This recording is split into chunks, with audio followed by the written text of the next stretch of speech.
The International Association for Near-Death Studies presents NDE Radio, a weekly exploration of near-death experiences and similar encounters with the other side. Now, here's your host, Lee Witting.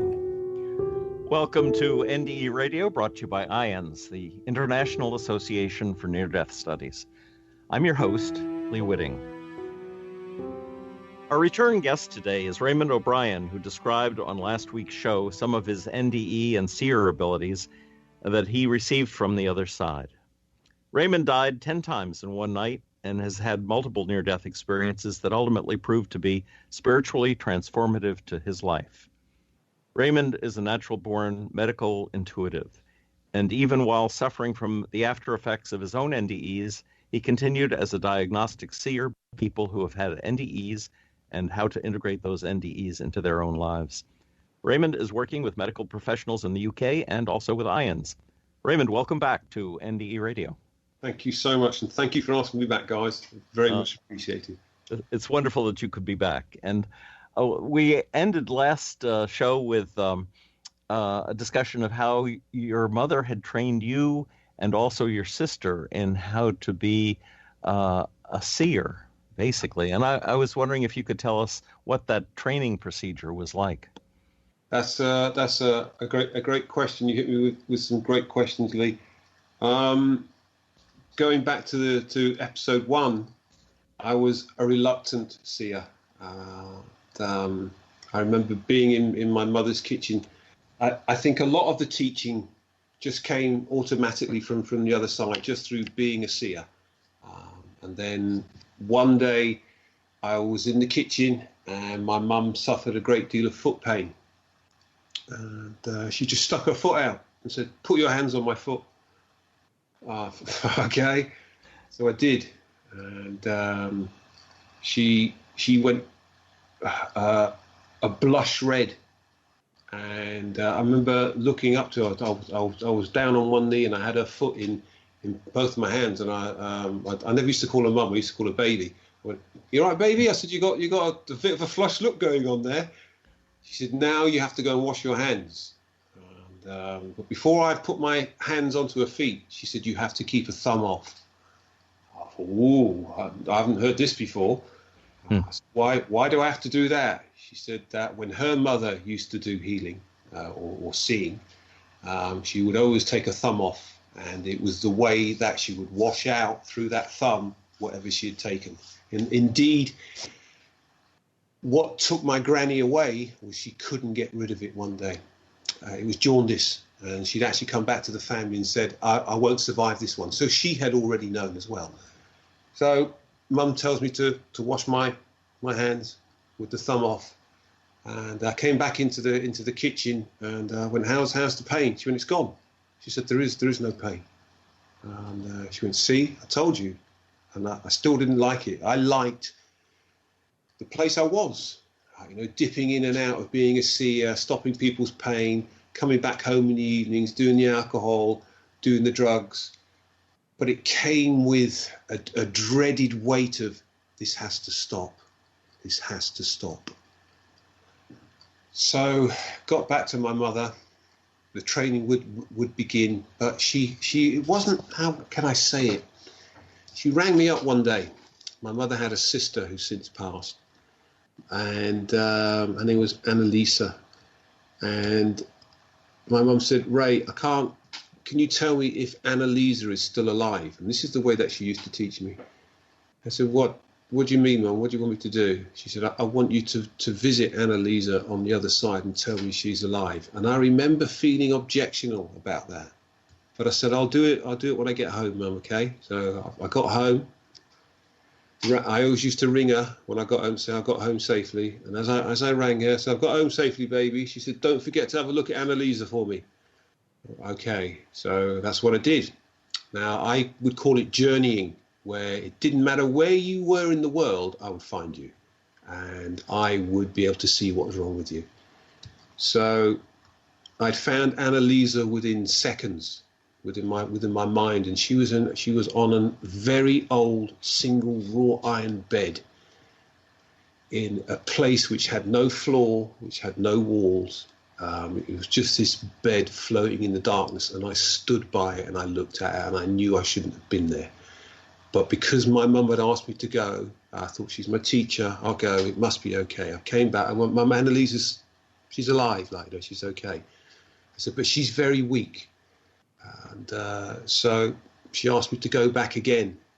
I went back again. And before I went, I said, am I supposed to be doing this, Mum? I said, because it doesn't feel right. She said, you'll be all right, just go and see. So back on the other side again, Lee. I meet a man on the other side. So I'm standing there and I'm looking at Annalisa stretched out on this bed. She hasn't really changed much in colour from the last time I'd visited her. As I looked to my right, there was this man standing there. He had white eyes, he wore a suit, and he just turned and looked at me. And he went, again, you shouldn't be here. And I came back, told my mum that I'd met this man. And I thought that'd be the end of it. There'd be no more sort of practical training to go to this side. You know? She asked me one more time to go back. I said, I'll go back for you, Mum. This is the last time I'm going back because it doesn't feel right. I went. Now this is all pre-cardiac arrest, and I'm on the other side, and the guy is standing next to me again. Annalisa is stretched out on the very same bed. But in between this happening, my auntie lived in Scotland in a place called Paisley, and she got some real tough Scottish boys, like, you know. And my cousin Stephen knew that I'd come and visited Annalisa, and it was frowned upon, like, you know. I was actually asked not to come and visit again. And what had happened is that in between them telling me this, one night there was a knock at the door about 9 o'clock, and in winter time in Scotland, that's a really dark, bleak time. There's a tap at the door, and my cousin Stephen has opened the door, and there's this guy standing there. And cousin Stephen's gone in his gruff Glaswegian accent. What do you want? The guy said, I know you don't know me. He said, but I'm a healer. He said, and I've been told to come and knock at this front door because somebody here is ill, you know. And Stephen has said, well, there is somebody ill here. He said, but you can't come in. And that was the end of it. So this story was relayed to me before I was asked on my third visit. Third visit, get to the other side. Annalisa's there. The guy's standing next to me. And in cheeky Ray style, Lee, I've elbowed him. I've gone, all right, fella. And he's looked at me and he's turned and he's facing me and he went, you shouldn't be here. And as fast as lightning, his two hands have come out and he's punched me in the chest. And I got back, came back here to my home after being on the other side. I rang my mother. I said, I've just met that guy, like, you know, and he's punched me on the chest. She said, how does that feel? I said, I feel he's done something to me, Mum. She went, you'll be okay. So the teaching went on, but it wasn't as intense as that. The teachings would carry on as if through my mother's friends. Mum would invite them to her house. We would set a time. I would come from my place here, drive up to London, wait for the person who I'm supposed to be working on to come in. And one of the ladies was a woman who was an old friend of my mum's. She was from Japan. She was having a vacation here in the UK, but she wanted to know what was wrong with her legs. And so again, this is all pre-cardiac arrest. We sat down at my mother's kitchen table, and the Japanese lady is talking to Mum, and they're getting on like a house on fire. But I can hear the Japanese lady's soul talking to me. It was the most bizarre feeling. I can hear everyone else's conversation and I'm answering, but I can also hear this soul joining in. And the soul is telling me what's wrong with this Japanese lady's body. So as I'm sitting there, the soul has gone, she has leukemia. She has leukemia in her leg, in her right leg. And so the conversation, the niceties have stopped. Mum has turned to me and said, well, what have you seen? And I thought, blimey, well, that's a bit abrupt. So before I answered the question, there's a procedure that I go through, Lee. I will write down or send myself an email, what is wrong with you? And then I'll ask you. So I wrote down what was wrong with this lady, where her cancer was in her right leg, and that's the answer. She came back. She said, "I have cancer in my right leg." And my mum looked at me and said, "Is that what you've written down?" I said, "Yeah, I have, Mum. Yeah, it's here." So the Japanese lady asked, "Can you do anything for me?" And it was too late. It was already going up to her lungs. All I said was, "Miracles happen." So let's just pray for a miracle. Wow. Yeah. Let me take you back to that man you met with the white eyes. Yes. Do you suppose that was a death figure? And when he hit you in the chest, was he inflicting that cardiac arrest later on? I did feel that, Lee. That's how I had interpreted it, because I intuitively knew that my mum didn't care about the rules anymore. All she wanted to know about was what was happening to her sister, which I fully understand. But it came at a cost to me. But I understand. Looking back, I understand why Mum had done that.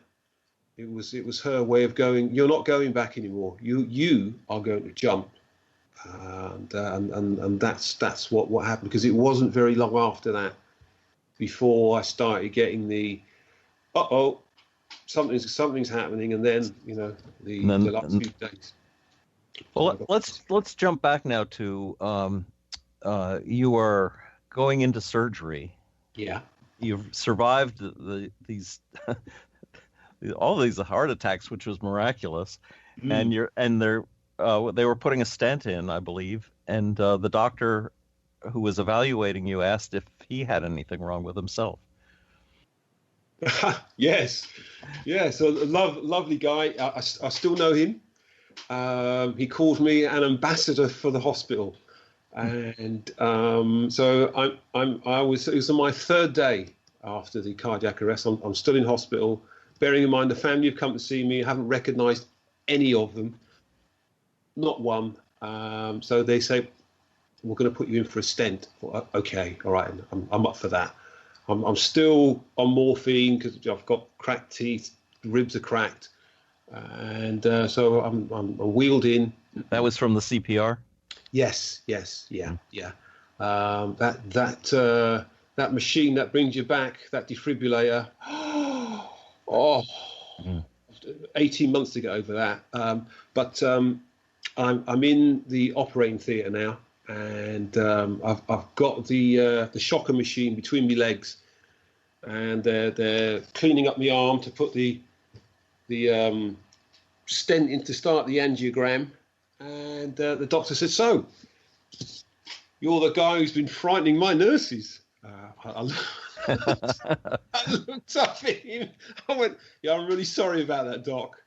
He said, "We've got the blaster machine here just in case. We're not taking any more chances." Okay, I'm fine with that. So he starts putting the stent in. We asked me at first, "Do I want to be put to sleep, or would I like to watch it on the screen?" So I chose to watch it on the screen. And I'm watching him feeding this angio, I don't know, whatever they use to put the stent in. And he says to me, "So, I've been told that you're a seer." And I've looked up at it and I went, yeah, that's right. He went, "Do you see anything wrong with me?" And I thought, "Oh, you cheeky sod." I said, "What, here? In the operating theatre?" He went, "Yeah." And Lee, I already knew what was wrong with him. They give me a sedative, so I think that actually helped me go past the curve. To be honest with you, to be right in tune within the situation that I was in. I said, "Can I touch you?" And he went, "Yeah." So before I touched him, I beckoned him in closer, and I said, "Do you know what's wrong with you?" And he went, "Yeah." He said, "Can you do anything?" I went, "Yeah, I can." And that's when I said, I'm going to touch you now, So I touched him in, I think it was 3 or 4 places across his tummy. And as he's standing there with the other staff who are watching all this go on, he's a half caste guy, so I'd seen that blush, it's almost like an indicator when whatever I'm doing works. And so I touched him, And as I touched him, I beckoned him back in. And I said, "Do you have trouble pooing?" And he went, "Yeah." I went, you won't anymore." He went, thank you so much." I went, "That's all right, Doc." I said, as my mum would say, one hand washes the other. So we have the operation, so it's a success. I get wheeled out into the recovery room, and there's one of the theatre staff ladies who was in there. She heard everything that was said, and it was crazy the way she asked me, Lee. I love it a bit. She looked left and she looked right really furtively, and she went, "Can I ask you something really unprofessional?" I went, yeah, of course you can. She said, "Do you see anything wrong with me?" I said, "Do you know what's wrong with you?" She went, "Yeah, I do." I went, "Okay, can I touch you?" She went, "Yeah." I said, "It's not in an inappropriate place." She went, "Okay, go away, carry on." I touched her. She said, "Yeah, that's exactly what's wrong with me." But while I was touching her, a figure was superimposed over her. It was the figure of a man, and this man had something wrong with his left knee. And I said, "Oh, this is the first time this has ever happened." I went, "But you're married?" And she said, "Yes." I said, "And your husband has something wrong with his left knee. It's really painful." And she looked stunned, and I thought, "I've got this one wrong." She went, "For your information," she went, "my husband's an athlete, and he's coming into this hospital today to have a cartilage operation on his left knee." She said, "Will he get better?" I went, "Oh yeah, he'll be back running again in a couple of months. If he has any problems, just get him to come and see me." So it was this, Lee, that really sort of catapulted me to the working on the chemo unit. I was in cardiac rehab, and one of the cardiac staff there asked me, "Ray, now you can't be an engineer. What are you going to do for a living?" And no one had ever said that to me. Within the month since I'd been home, maybe no one had the guts to say it to me. I couldn't see what was wrong, but clearly people could. And I panicked, and I said, "Well, I'll get a room here at the hospital." I said, I come from a family of seers, and if I can help anybody here, I will." She went, "What do you mean you're a family of seers?" I said, "Well, I see things, I see cancers and inflammations and stuff like that." She said, "Cancers? Yeah. And she asked me straight point blank out, "Do I have cancer, Ray?" And I thought, ooh. So there's caveats. I don't just come out with it. I have to wait for the soul to give me permission to look. And if I don't get that, I don't look. It's as simple as that. So we went through all this. I told you may hear something that you don't want to hear. She went, "That's all right." So when I'm working, Lee, I go into the most lightest of altered states. I can hear you talk to me and I can reply, but I know that I'm working.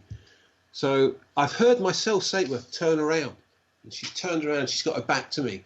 And I watched my right hand come up, the index finger came out, and it touched her below her left shoulder blade. And I tapped her on her left, just below her left shoulder blade. I said, "You have got cancer." I said, "It's here, but it's about 1 millimetre in size." And then I'd stopped working. And I waited for her to turn around. She turned around. She's the most beautifulest lady. She said to me, "For your information, it's 1.2 millimetres in size, Ray, because that matters." She said, "My consultant told me that he couldn't get all of the tumour out. She had a tumour on the back wall of her left lung, which was 70 millimetres in diameter. He got all of it out apart from this 1.2 millimetres. And he said, we can't get to it. There's no need to it. We can treat it." So she's telling me this, and I'm like, wow. She said, "Do you want to work on the chemo unit?" And that was one of my top 5 jobs. That was the things I did on that chemo unit was just astounding. It's do you know, Lee? Do you know when you look up at the stars at night and you just go? That's exactly how it hit me. The stuff I did on that chemo unit, people would sit next to me, Lee, and go, "I don't know what it is about you, but when I sit next to you, the pain stops." And I haven't got an answer for that, Lee. I'm just agog. I'm happy that sitting next to me has that effect. I don't know how or why I do that, but if that's what happens, that's what happens. Yeah. What struck me about your story was that you had all this ability to diagnose and heal, and yet after following the surgery, you didn't recognize your family. No, I didn't recognize. When they said to me, "Your family's here," I understood what the word family meant, but I didn't know I had a family. And when they all filed in, I remember, and my sister knows exactly what I mean. I love them all to bits, but I remember looking at them thinking, "This is my family. You got to be joking, and it's like Lee." As far as I was concerned, I'd never seen a black person, and my middle brother is married to a beautiful lady, and she's from the West Indies. The father's a pastor, and I remember watching all my family. Like, obviously they're all white, but stuck in the middle is this black lady, and I remember being so confused, thinking, why is everyone else white, but she's black? But never mind, Ray. We'll ask that question later. But bless her. They're all here. They've come to see you, and at least I didn't have the heart to go, I don't recognise any of you, and I've never ever, and they all know this. I've been very honest. Never had that connection again. I love them, but I haven't got the same connection that I had when I came back. So that's quite. And yet you have memories of when you were a child. Yes, yeah. There's something that has gone on that I haven't really. I still haven't got an answer. I still haven't got answers to, because this is. It's almost a chameleon effect. It's constantly changing. It's very hard to keep up. Before as I was getting myself ready to chat to you, I'd had to print out some of the research that some people have done so I can go back again, because the wonderment's it's just a tsunami of wonderment. It's very hard to go, today I'm going to sit back and I'm going to focus on this, because whenever I do that, something else happens, or another soul will come to visit me, and I'm always kind of carried away. There's a lady who I would like to mention. She's since passed. When I was working on the chemo unit, everyone knew I was on the chemo unit. The staff knew who I was. I used to do a lot of work on the staff. But one of the patients, I played guitar, and I was practicing one night, and in the corner of the room, I'd noticed there was a soul standing there. It was lost, completely lost. And I knew it was a soul because I'd met souls before. I was one wandering around. And I stopped playing guitar, and I looked at this soul in the corner, and the soul told me who the owner was. And I thought, I know. So I got in the next day, and the lady came in whose soul it was. And I questioned her. I said, were you in a lot of pain last night? She said, Ray, I was in so much pain last night. I was crawling around on all fours. I couldn't take any more Oromorph. She said, I was up to my limit. She said, why'd you ask? I said, because your soul came to see me last night. It came to see me at 9:25. She said, that's when I was crawling around. And that was when I started to understand that the soul leaves the body under heavy medication. It goes on a wander. And I'd seen it when I was in a hospice. I'd seen the souls bouncing off the walls as the owners of the soul were lying on their beds in fetal positions. And, when you have no one else to talk to about this, Lee, it's an awful lot to carry around. It's an awful lot to process. Hence, the reason why I dropped into psychotherapy and counselling. I needed to put back in what was taken away from me. I love the fact that you were working out of a chapel while you were working with the chemo unit. Of course, that's because of my own background as a chaplain in a hospital. Mm-hmm. Did you feel the spiritual connection with the chapel, or was it just a place for you to work? Both. It was. I think I started to appreciate the power of the chapel and the that appreciation came through the people. I used to have small queues outside my little chapel. I knew the chaplain. She was a beautiful lady. She used to ask me to come upstairs to the ward where not many had long to live. She asked me to, one lady in particular, she said, come up and see her, Ray, she hasn't got long. And so I was there right until the moment she took her last breath. I was there I watched the last rites be given. So all of that empowered the energy that I got from the chapel. What was wonderful, Lee, was that the power coming out of the chapel was so strong that I had every religion come to see me. Some of the women who would come to see me were Muslim, and the first thing I would say is, please don't say to anyone that you were working on me. If my husband ever found out or anything like that, I'd be in trouble. So that power was it made me realise the responsibility that I had, and it was life changing, to be honest with you. Just absolutely, I was so privileged to be there, and just the thoughts about that now still fill me with quite a lot of emotion, because it was a very special time. Ray, are you available for listeners with problems? I mean, is there some way that they can I gather you can diagnose and perhaps heal from a distance in some cases. Yes, I can.